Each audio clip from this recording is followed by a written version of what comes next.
Hello everyone, I am Ananya Maheshwari. आज हम Python का फर्स्ट यूनिट देखने जा रहे हैं। पाइथन का इंट्रोडक्शन लेक्चर देखने जा रहे हैं। सबसे पहले हमको ये पता होना चाहिए पाइथन एक हाई लेवल लैंग्वेज है। हाई लेवल लैंग्वेज से कहने का क्या मतलब है, जो कंप्यूटर है वो डायरेक्टली कोई भी प्रोग्रामिंग लैंग्वेज को नहीं समझता है। जो भी कंप्यूटर होता है वो क्या करता है, 0-1 की स्ट्रिंग्स को समझता है, ये तो हम समझते हैं। तो पाइथन एक लैंग्वेज है जिसको फिर कंपाइल या इंटरप्रिटेट यानी कन्वर्ट होता है, उसके बाद में 0-1 की स्ट्रिंग्स के बाद में तब कंप्यूटर समझ पाता है। सो बेसिकली पाइथन एक हाई लेवल लैंग्वेज है। तो की पॉइंट यहाँ से क्या मिला, एक ये हाई लेवल लैंग्वेज है। इंटरप्रिटेटेड प्रोग्रामिंग लैंग्वेज यानी कि इस लाइन का मतलब क्या है कि हमको पता होगा कि कंपाइलर और इंटरप्रेटर दो लैंग्वेजेस को कन्वर्ट करने वाली चीज़ें होती हैं। ये एक इंटरप्रिटेटेड प्रोग्रामिंग लैंग्वेज है, यानी कि लाइन बाय लाइन इसमें हम लोग इंटरप्रिटेट करते हैं हमारे जो भी कोड है वो उसको। ये पाइथन क्यों जानी जाती है, इसकी सिंप्लिसिटी, इसकी रीडेबिलिटी की वजह से इसको पाइथन बहुत फेमस है।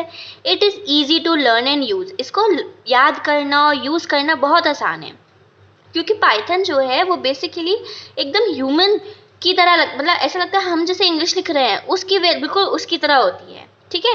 It is widely use for web development. ये जो वेब डेवलपमेंट है, वेब एनालिसिस है, एआई, ऑटोमेशन एंड मोर, इन सब में का हम इस पाइथन का इस्तेमाल करते हैं। पाइथन सपोर्ट करती है मल्टीपल प्रोग्रामिंग पैराडिग्म को, इंक्लूडिंग प्रोसीड्यूर यानी कि ऑब्जेक्ट ओरिएंटेड, फंक्शनल प्रोग्रामिंग, इन सब को सपोर्ट करती है। It has a large standard libraries. आपको सबको पता होगा कि पाइथन के अंदर बहुत सारी लाइब्रेरीज होती हैं, उनको फॉलो करती है। And an active community making it popular for beginners. और इसकी वजह से क्या हो रहा है, ये बिगिनर्स के लिए बहुत पॉपुलर है क्योंकि बहुत आसान हो जाती है उनके लिए। एंड एक्सपीरियंस डेवलपर्स के लिए भी बहुत ज़रूरी हो चुकी है आजकल ये। अब हम की फीचर्स देखते हैं हम पाइथन के। पहला की फीचर्स क्या है पाइथन का, simple and easy to read. Python has a simple syntax that resemblance natural language. तो जो पाइथन है वो एक सिंपल सिंटैक्स है जो रिजेम्बल कर हमारी नेचुरल लैंग्वेज की जैसे दिखता है। Making it clear and easy to understand, जैसे क्या होता है वो एकदम क्लियर और आसान हो जाती है समझने के लिए। It is design to be readable and straightforward, एकदम स्ट्रेट फॉरवर्ड, यानी कि अगर मैंने लिखा है प्रिंट हेलो वर्ल्ड तो साफ साफ पढ़ने में आ रहा है कि प्रिंट और हेलो वर्ल्ड का क्या मतलब लिखा हुआ है। मेकिंग इट बिगनर फ्रेंडली, इससे क्या होता है बिगनर्स के लिए ये बहुत ज़्यादा ईजी हो जाती है। अब एग्जाम्पल देखते हैं। हम एक ए की वैल्यू हमने 5 असाइन करी है, बी की वैल्यू हमने 10 असाइन कर दी। अगर हम सम करवाते हैं a प्लस बी और हमने प्रिंट करवा लिया द सम इज कॉमा सम करके, सम की वैल्यू यहाँ पे प्रिंट हो जाएगी। आउटपुट किस तरीके से आएगा, आउटपुट आएगा the some is a 5 + 10 is 15। इस तरीके से हमारा आउटपुट आ जाएगा। ठीक है। अब हम सेकंड की फीचर्स देखते हैं। इस इंटरप्रिटेटेड लैंग्वेज, यानी कि पाइथन जो है वो एक इंटरप्रिटेटेड लैंग्वेज है, जिसका मतलब है the code is executed line by line. Her line by line code जो होगा एग्जीक्यूट होता है। जब हम कंपाइलर की बात करते हैं तो वो पूरा प्रोग्राम को स्कैन करता है, रीड करता है, उसके बाद उसको कन्वर्ट करता है। ये लाइन बाय लाइन कन्वर्ट करता है। And you don't need to compile before running it, और आपको जब भी रन करना है उससे पहले आपको कंपाइल करने की ज़रूरत नहीं होती पाइथन लैंग्वेज में। ठीक है। उसके बाद में आता है cross platform and portable. Python is platform independent, जैसे जावा भी प्लेटफॉर्म इंडिपेंडेंट होती है, वैसे हमारी पाइथन भी प्लेटफॉर्म इंडिपेंडेंट होती है। Meaning that Python programs can run on different operating system, अलग अलग ऑपरेटिंग सिस्टम पर रन कर सकती है, जैसे कि Windows, Linux, Mac OS, without modification, कोई मॉडिफिकेशन के विदाउट, उसके बिना ही एक दूसरे प्लेटफॉर्म्स पर रन कर सकती है। As long as Python is install the same code can be executed across different platform. जब आप क्या होता है पाइथन अगर आपके फ़ोन उसमें वो है इंस्टॉल है तो वो आप जब भी रन करोगे डिफरेंट प्लेटफॉर्म्स पे वो रन कर जाएगा सेम कोड। अब नेक्स्ट क्या है, फोर्थ, यानी कि एक्सटेंसिव स्टैंडर्ड लाइब्रेरीज और लार्ज स्टैंडर्ड लाइब्रेरीज। इसमें बहुत सारी स्टैंडर्ड लाइब्रेरीज होती है। Python comes with large collection of build in tools and libraries. Python के अंदर बहुत सारे बिल्ड इन टूल्स होती हैं और बहुत सारी लाइब्रेरीज होती हैं that helps you to perform task easily without needing to write extra code. ये क्या होता है, आपको बहुत ज़्यादा टास्क परफॉर्म नहीं करना होता, आप सिंपली लिखते हो उस कोड को, ज़्यादा एक्स्ट्रा कोड नहीं लिखना पड़ता, ठीक है, these tools are ready to use, एकदम रेडी टू यूज होते हैं और हमारा सेव टाइम करते हैं, यानी कि हमारा टाइम बचाते हैं। ठीक है, जैसे कि हम लाइब्रेरीज का एग्जांपल देते हैं। So the math library for mathematical operation, जो भी मैथमेटिकल ऑपरेशंस होते हैं उसके लिए हम मैथ लाइब्रेरीज का इस्तेमाल करते हैं। जो भी डेट और टाइम रिलेटेड वर्क होते हैं उनमें हम डेट टाइम लाइब्रेरीज का इस्तेमाल करते हैं। जो फाइल हैंडलिंग के लिए यूज़ किया जाता है वो एक ऑपरेटिंग सिस्टम यूज़ किया जाता है, ऑपरेटिंग सिस्टम लाइब्रेरी। ठीक है, एग्जाम्पल देखते हैं, इम्पोर्ट मैथ, प्रिंट math.sqrt16। अब क्या होगा इसमें, इसका मतलब होता है हमने मैथ लाइब्रेरीज को इंक्लूड किया, प्रिंट करा हमने math.sqrt का मतलब होता है स्क्वायर रूट किसका, 16 का। 16 का स्क्वायर रूट क्या होता है, 4 होता है, सिंपल। आगे देखते हैं हिस्ट्री ऑफ पाइथन।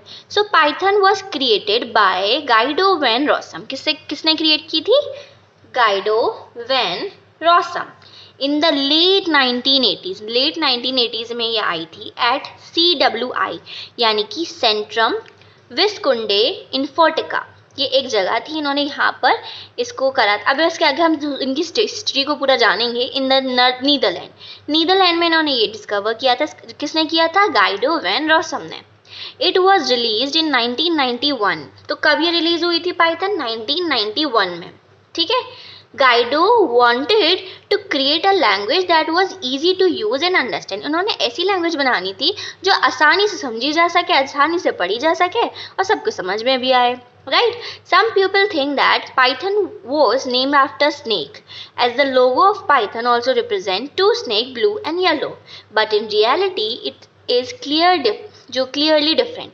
अच्छा, बहुत लोगों को लगता है जो पाइथन है वो एक स्नेक का नेम भी है, राइट। अगर आप लोगो भी देखोगे पाइथन का जो है उसमें दो स्नेक दिखाई देते हैं, जैसे ब्लू और येलो, बट इन रियलिटी ऐसा कुछ भी नहीं है, वो इस स्नेक के नाम पे नहीं है। अब उसको हम जानते हैं किस नाम पर है।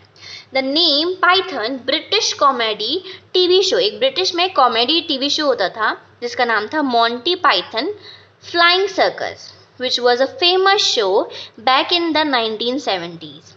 And when Rossum happened to be a big fan of that show, यानी कि जो रोसम थे उनके वो उसके बहुत बड़े फैन थे, तो उन्होंने पूरा नाम तो वो ले नहीं सकते थे, उन्होंने खाली पाइथन लिया, उसके नाम पे उन्होंने उस लैंग्वेज का नाम पाइथन रखा था।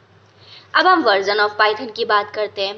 Python has gone through several version, each providing improvement and new features. Obviously एक नई लैंग्वेज है, अभी पाइथन ज़्यादा टाइम तो हुआ नहीं है रिलीज हुए, तो अभी इसके जो नए फीचर्स हैं, नए इनमें इम्प्रूवमेंट होते जाते हैं, जो बढ़ते जा रहे हैं, जिसकी वजह से वर्जन चेंज होते जा रहे हैं। अब सबसे पहले आता है हमारा पाइथन 1x, जो 1991 से 2000 में आया था। ठीक है, कब ये रिलीज हुआ था, by Guido van Rossum in 1991। Focus on basic functionality and readability, जो पहला आया था उसने क्या कर, बेसिक फंक्शनैलिटी हो, कुछ रीडेबिलिटी हो, उन्होंने किस चीज़ पे फोकस किया, इसी काम पे फोकस किया।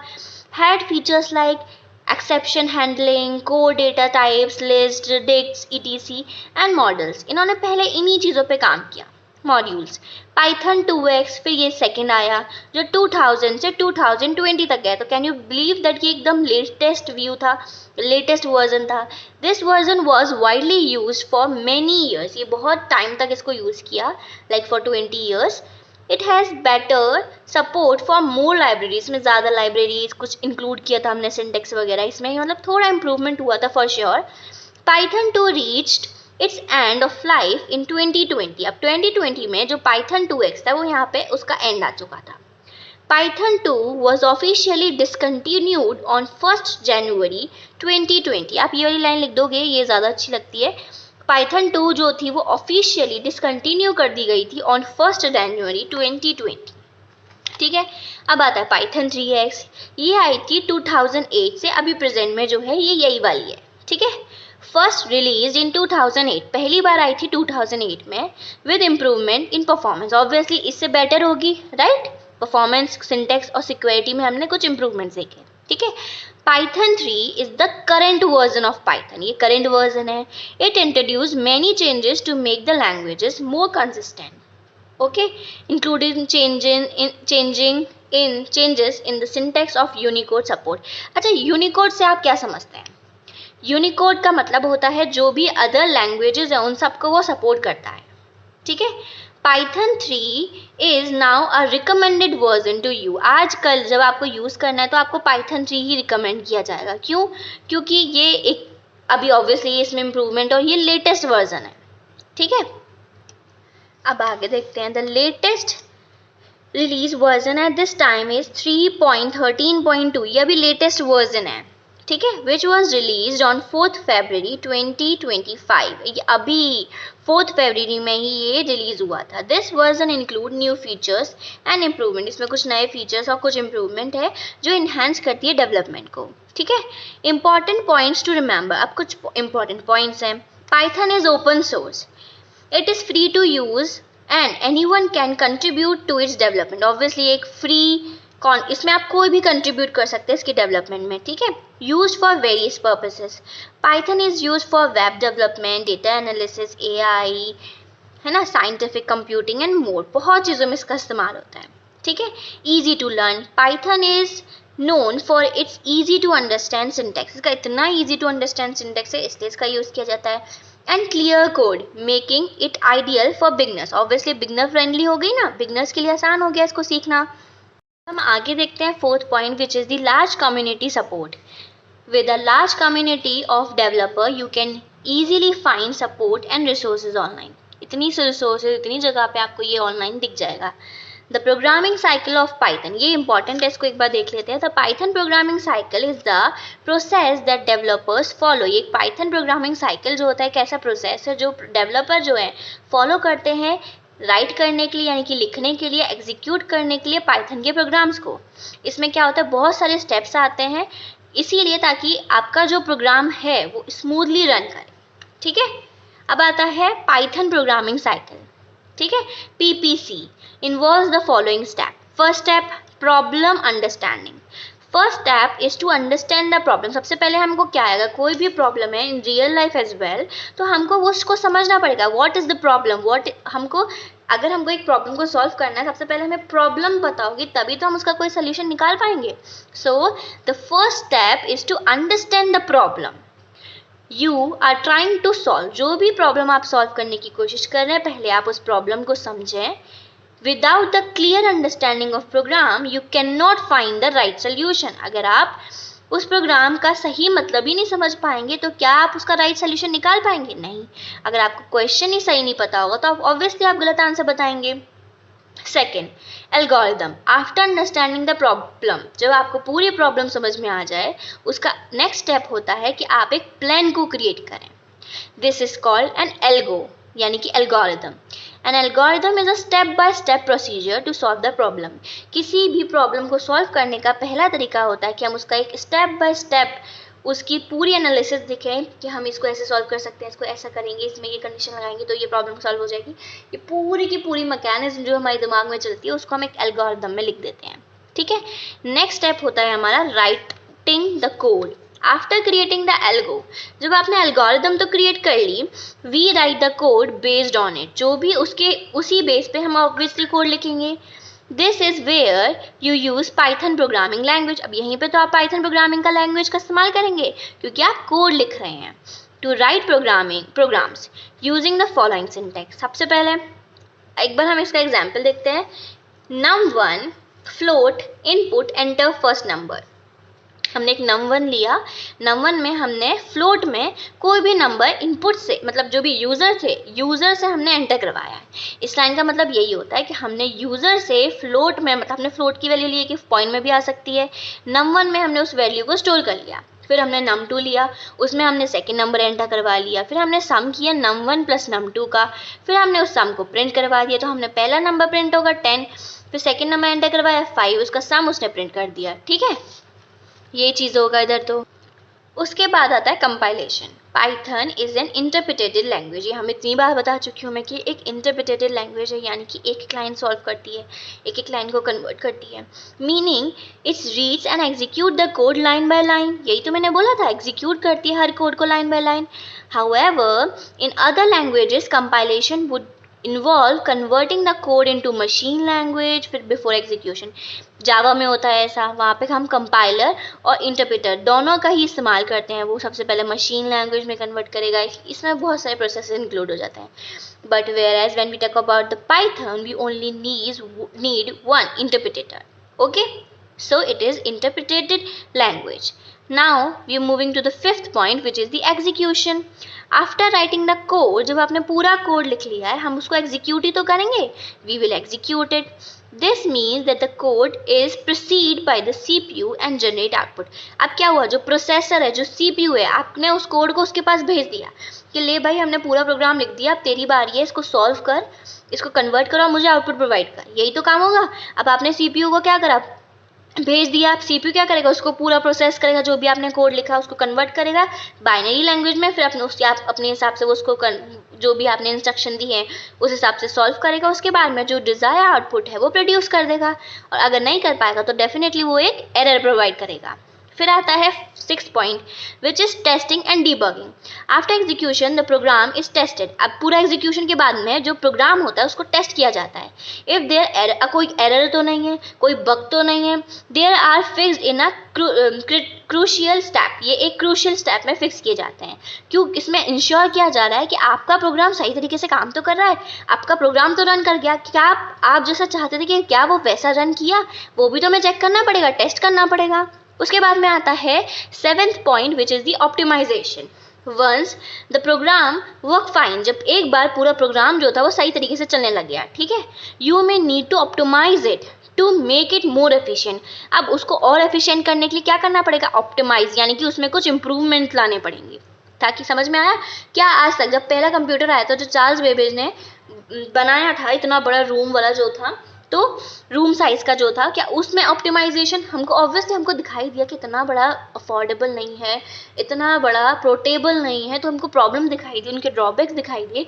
उसके बाद नया मॉडल आया, उसके बाद नया, और आज हमारे पास नोटबुक जितने पतले पतले लैपटॉप्स होते हैं, राइट. तो उसके लिए हमें ये समझना पड़ता है कि हमको इम्प्रूवमेंट करना पड़ता है. This step is about improving the program performance. Program की परफॉर्मेंस को भी इम्प्रूव करेंगे ना, तो इसको हम किस स्टेप में करेंगे, ऑप्टिमाइजेशन वाले स्टेप में कर देंगे. आगे देखते हैं. फिर आता है डिप्लॉयमेंट, ठीक है.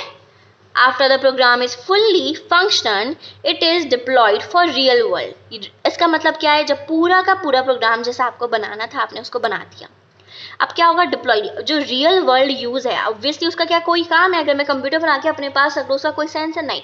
मैं उसको जब मार्केट में लाऊंगी, उसको डिप्लॉय करूंगी, जब रियल वर्ल्ड यूज़र उनको यूज़ करेंगे तभी तो मेरी एफिशिएंसी बढ़ेगी.